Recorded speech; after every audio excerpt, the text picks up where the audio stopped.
What are we doing here? And where are we gonna go? It's like we just woke up one morning, and then it's welcome to the show.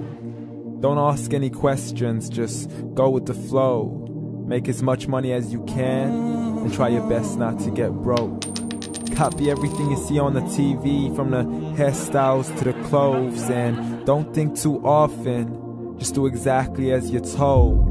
And if you ever get confused, then just turn towards the alcohol. You'll still hear your thoughts, then just turn up the radio as you learn to live a lifestyle of drugs, sex, and rock and roll.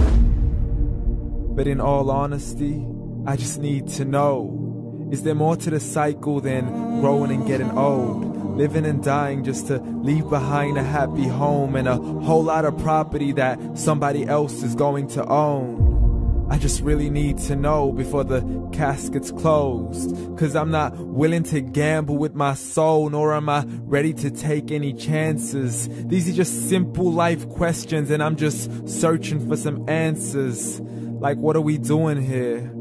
And what is our purpose? How did we get here, and who made us so perfect? And what happens once we go, or is this world all really worth it? Questions we don't answer because apparently we don't really have to. There's no purpose to this life and our existence is merely natural. Then in that case, please let me ask you, did you create yourself, or was it somebody else who had fashioned you? 'Cause you're a being that's impeccable, faultless and unparalleled. You're a product of supreme intelligence, and I'm merely being rational. For there isn't a camera on this earth that can come close to the human eye, nor a computer that can compete alongside the human mind. And if the whole world was to come together, we wouldn't be able to create a single fly. So many signs, yet we still deny. As science tries to justify that all this could come from none, when it's a simple sum. 0 plus 0 plus 0 cannot possibly ever give you 1. So from where did all this order come? For everything has its origins, a maker, a creator of its own. I mean, the only reason you're watching this video is because somebody had to press upload. So we can believe in the Big Bang, but I'd rather believe in He who caused it to explode. Allah, the creator of everything along with every single soul. The ever-living, the master, the only one who is in control. Unlike his creation, beyond our imagination. And no, he's not a man, nor does he have any partners in association. He's on his own. And no, he did not ever leave us alone. Just like every manufacturer, he left us with an instruction manual. The Quran and Islam, and I'm sorry to jump to conclusions, but it's the only one possible.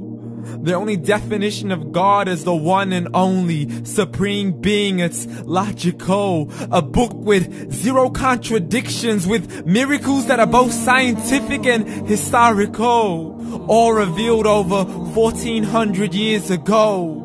Like the detailed description of the human embryo. The descriptions of the human embryo in the Quran cannot be based on scientific knowledge in the 7th century. To the mountains as pegs holding firm the earth below, and the 2 seas that don't mix in a complete separate flow. To the planets in orbit, alternating night and day as they stay in flow. The expansion of the universe and the creation of everything from H2O.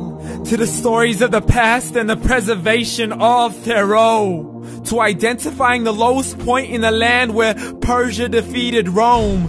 The gushing fluid that created man in the glands between the ribs and the backbone. And not a word has changed, it's still the same. So please explain how all this was known over 1400 years ago. To a man who couldn't read or write, as he would recite whatever the angels spoke. And if you still don't believe, please try to come up with something that's even close. But you can't, so we took God as a mockery and his messengers as a joke. Muhammad could not read or write. How's somebody who can't read or write gonna start a religion? Dismiss these scriptures as legends and tales of the ancient folk, as we live life according to our whims, desires, and hopes. saying this life is the only home we will ever know. We will live then die, then simply turn to bones. YOLO! Correction, after the grass dies, the rain arrives and it regrows, and Allah promises to do the same thing to your very soul and bring you back from your very fingertips to your toes, as the all-seeing supreme being watches us so close, and we are surely being tested in our wealth, our health, and our self, and everything that we've been blessed with. So believe, for we will surely be resurrected and be brought back to our Lord and account for every single deed, as He hands us our books and orders us to read. From the bad to the good and everything in between. You yourself are sufficient for your own accountability, so don't be mad at me. You are the one who thought He wouldn't come back to me. I gave you a whole life long to search after me, but you were busy in all that which was temporary. So read, and glad tidings to all those who believed. And if you disbelieve, read. And don't let that day be the first day you find out what your life really means. Read.